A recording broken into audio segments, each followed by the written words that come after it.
Bonjour tout le monde, je m'appelle Henri Stéphan et aujourd'hui je vais vous expliquer pourquoi la Citroën DS est une voiture très importante dans l'histoire de l'industrie automobile. Il n'y a aucune voiture comme la Citroën DS, mais c'est rare que les gens qui ne sont pas français connaissent cette bagnole spéciale. Dans les années 50, la plupart des voitures n'avaient que les fonctionnalités que l'on pouvait trouver dans une voiture des années 30.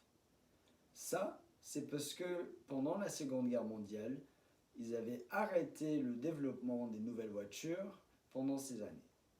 C'est fortement possible que s'il n'y avait pas eu de guerre, les voitures auraient progressé beaucoup plus vite.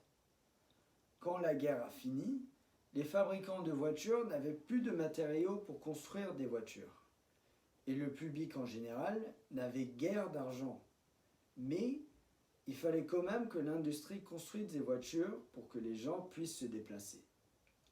À cause de ça, Citroën a continué à vendre la traction avant, développée en 1933, et la 2CV que les Français avaient cachée des Allemands.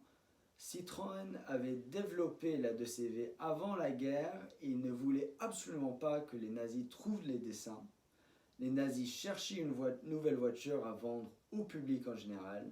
C'est pour ça qu'ils ont développé la Beetle. Alors, la 2CV aurait donné encore un autre avantage aux nazis. Une fois que la France s'est remise de la guerre, Citroën a développé une nouvelle voiture moderne qui pouvait montrer à la France à l'Europe que la France est un pays puissant et intelligent. C'était important que les autres pays comprennent ça, parce que après la guerre, la France avait su faire. Ils ont décidé de faire une voiture de luxe plus confortable et élégante que toutes les autres voitures, une voiture comme une DS. D'abord, ils avaient rajouté toutes les nouvelles technologies pour une voiture, climatisation, des phares qui suivent la route, freins à disque. Et après, ils ont développé une suspension hydropneumatique incroyable pour la voiture, qui la gardait tout le temps au niveau, même quand tu passes au-dessus un ralentisseur.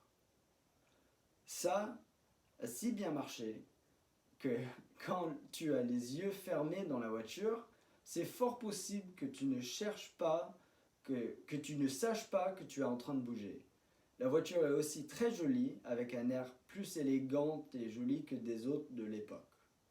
Certaines des voitures de l'époque commençaient à avoir des formes spéciales grâce au monocoque, mais la DS n'a une forme que ni les voitures d'avant ni les voitures d'après ont réussi à copier.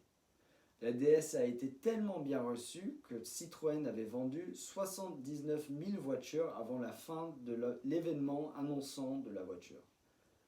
Après des années de succès avec la DS, les autres marques de voitures de luxe ont réalisé que c'était la meilleure suspension possible pour une voiture.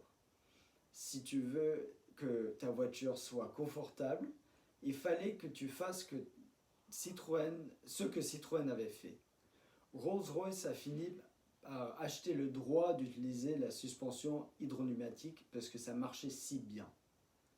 Citroën et Rolls-Royce ont continué à utiliser la suspension hydropneumatique jusqu'à récemment parce que quand quelque chose marche très bien, il est essentiel que tu ne changes pas. Peut-être si Citroën avait fait plus de publicité au public à l'étranger, ils auraient devenu une marque plus connue. Merci d'avoir écouté mon discours. J'espère que vous passez une bonne journée.